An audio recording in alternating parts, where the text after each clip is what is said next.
নমস্কার বন্ধুরা, জয়ার বেবি কেয়ার চ্যানেলে তোমাদের স্বাগতম।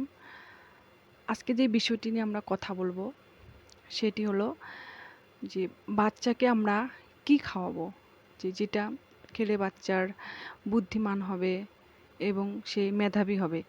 দেখো, আমাদের প্রত্যেক মা বাবারই কিন্তু একটাই চিন্তা, সেটা হচ্ছে যে আমার বাচ্চা সুস্থ থাকবে, বুদ্ধিমান হবে, পড়াশোনায় ভালো হবে, তার শরীর স্বাস্থ্য ভালো থাকবে। মানে এগুলো নিয়ে কিন্তু আমাদের প্রত্যেক মা বাবারই একটা চিন্তা।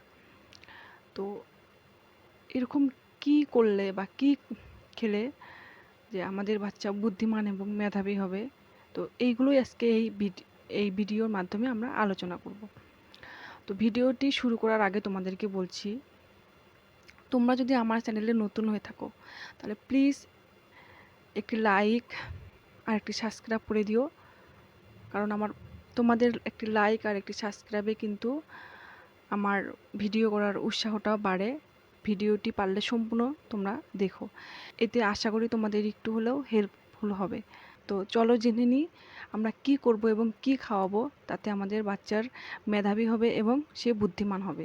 আমরা যদি বাচ্চাকে মেধাবী এবং বুদ্ধিমান করতে চাই তাহলে কিন্তু আমাদের প্রথম থেকে বাচ্চার খাবার দাবারের প্রতি নজর দিতে লাগবে। সেটা কিন্তু আমাদের প্রেগনেন্সি অবস্থা থেকে কিন্তু করতে লাগবে, কারণ প্রেগনেন্সি অবস্থাতে কিন্তু বাচ্চার মস্তিষ্ক বিকাশ 20% হয়ে থাকে। সেই ক্ষেত্রে আমাদের কিন্তু প্রেগনেন্সি অবস্থার থেকে কিন্তু আমাদের খাবার দাবারের প্রতি নজর রাখতে হবে। তো প্রেগনেন্সি অবস্থাতে আমরা কি খাবো, যেগুলো খেলে আমাদের বাচ্চার ব্রেন ভালোভাবে বিকাশ হবে, তো সেগুলো হচ্ছে মাছ, ডিম, দুধ, বিভিন্ন ধরনের শাক সবজি, বিভিন্ন ধরনের ফলমূল, এগুলো এবং ড্রাই ফ্রুট, এগুলো খেলে কিন্তু প্রেগনেন্সি অবস্থা থেকে কিন্তু বাচ্চার ব্রেনের কিন্তু বিকাশ ভালোভাবে হবে। তারপরে আসবো ব্রেস্ট ফিডিং। তা আমরা যখন বাচ্চাকে ব্রেস্ট ফিডিং করাবো, বিশেষ করে 6 মাস, এই 6 মাস কিন্তু আমাদের খাবার দাবারের প্রতি কিন্তু নজর রাখতে হবে। আমাদের প্রয়োজনীয় খাবারগুলো খেতে হবে, তার বাইরেও কিন্তু আমাদের ড্রাই ফ্রুটটা খেতে হবে, কারণ ড্রাই ফ্রুটে কিন্তু প্রচুর পরিমাণে ওমেগা 3 থাকে, আর এই ওমেগা 3 কিন্তু বাচ্চার ব্রেনের বিকাশে কিন্তু প্রচুর সাহায্য করে থাকে। এবং এই ড্রাই ফ্রুট থেকে কিন্তু মায়ের বুকের দুধ কিন্তু ঘন হয় এবং বৃদ্ধি হয়েও থাকে। তারপরে আসবো বাচ্চার 6 মাস পর খাবার।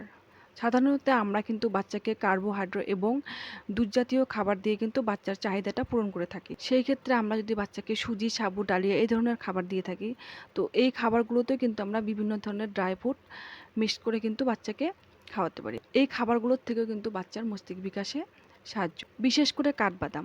যখন বাচ্চার বয়স 6 মাস পার হয়ে যাবে, তারপরে থেকে কিন্তু আমরা এই কাঠবাদামটা সারা রাত ভিজিয়ে রেখে কিন্তু বাচ্চার বয়স অনুযায়ী বাচ্চাকে দিতে পারি। যদি বাচ্চার 1 বছরের নিচে হয় তাহলে কিন্তু 1টা থেকে 2টো বাদাম আমরা পেস্ট করে মায়ের বুকে দুধ অথবা জল দিয়ে কিন্তু বাচ্চাকে আমরা দিতে পারি। আর যদি বাচ্চা চিবিয়ে খেতে পারে, সেক্ষেত্রে কিন্তু আমরা বাচ্চাকে হাতের সাহায্যে একটু ছোটো ছোটো টুকরা করে কিন্তু বাচ্চাকে আমরা দিতে। তো এইভাবে কিন্তু আমরা বাচ্চাকে ড্রাই ফ্রুটগুলো দিতে পারি। প্রথমে কিন্তু সে সব খাবার হজম করতে পারে না। 6 মাস পর থেকে কিন্তু আমরা বাচ্চাকে একটু একটু করে সব খাবার দিতে থাকি, সব কিছু কিন্তু সে আস্তে আস্তে হজম করতে শিখে যায়। যখন দেখবো যে বাচ্চা সব কিছু একটু একটু করে হজম করতে পারছে, তখন কিন্তু আমরা বাচ্চাকে সব কিছু দেওয়ার চেষ্টা করব। তো আমরা মায়েরা কিন্তু অনেকে কি করে থাকি, বাচ্চাকে সব ধরনের সবজি, ডাল, চাল একসঙ্গে দিয়ে কিন্তু আমরা বাচ্চাকে খিচুড়ি করে খাওয়াই। তো এই ক্ষেত্রে কি হয় যে বাচ্চা যেই জিনিসটা হজম করতে পারছে না, সেটা কিন্তু আমরা বাচ্চাকে ধরতে পারছি না যে কোন সবজিটা বাচ্চার হজম করতে পারছে না। সেই ক্ষেত্রে কিন্তু বোঝা যায় না যে বাচ্চা কোন সবজিটা হজম করতে পারছে না বা তার কিসের থেকে অ্যালার্জি হচ্ছে।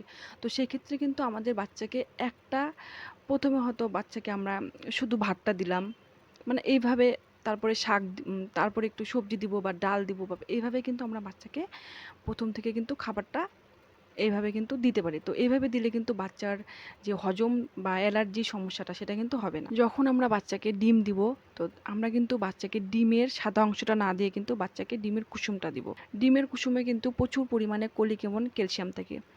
তো এই কলিক আর ক্যালসিয়ামে কিন্তু বাচ্চার মস্তিষ্ক বিকাশে কিন্তু প্রচুর সাহায্য করে থাকে। সেই ক্ষেত্রে কিন্তু আমরা বাচ্চাকে ডিমের কুসুমটা, যদি আমরা বাচ্চার 6 মাস পরে যদি বাচ্চাকে ডিমটা দিই, তো সেক্ষেত্রে কিন্তু আমরা বাচ্চার ডিমের কুসুমটা কিন্তু আমরা বাচ্চার মায়ের বুকের দুধের সঙ্গে মিশিয়ে দিতে পারি এবং জল দিয়ে কিন্তু আমরা সেটা কিন্তু বাচ্চাকে দিতে পারি। তো এইভাবে কিন্তু আমরা বাচ্চাকে এই ডিমের কুসুমটা কিন্তু আমরা খাওয়াতে পারি।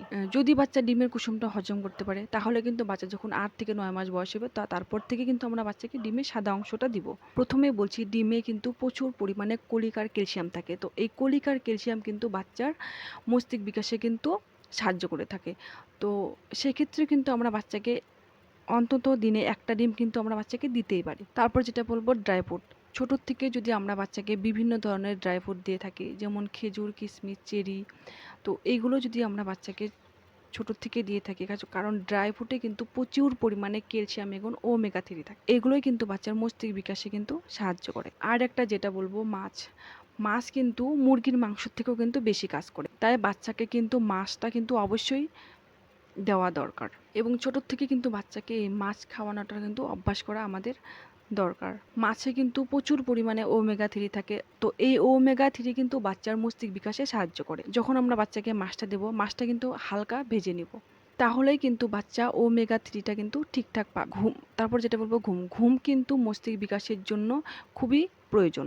তার জন্য কিন্তু আমাদের বাচ্চার ঘুমের দিকে কিন্তু নজর দিতে হবে। প্রথমে কিন্তু বাচ্চা 18 থেকে 20 ঘন্টা ঘুমিয়ে থাকে। যখন বাচ্চা আস্তে আস্তে বড় হবে, তো সেই ক্ষেত্রে কিন্তু বাচ্চার 2 থেকে 3 ঘন্টা ঘুমটা কিন্তু আস্তে আস্তে কমে যায়। বাচ্চার বয়স 5 বছর হওয়া অবধি কিন্তু দিন রাত মিলে কমেও কিন্তু 10 থেকে 12 ঘন্টা কিন্তু ঘুমানোর প্রয়োজন। তাহলেই কিন্তু বাচ্চার মস্তিষ্ক বিকাশটা কিন্তু ভালোভাবে হবে। তারপরে যেটা বলবো, জলও কিন্তু আমাদের বাচ্চা কিন্তু যেই খাবারগুলো খায়, সেই খাবারগুলোতে কিন্তু জল কিন্তু এই খাবারগুলো কিন্তু হজম করতে সাহায্য করে। তো তার জন্য কিন্তু আমাদের বাচ্চাকে কিন্তু ঠিকঠাক মতো কিন্তু জল খাওয়াটাও আমাদের প্রয়োজন আছে।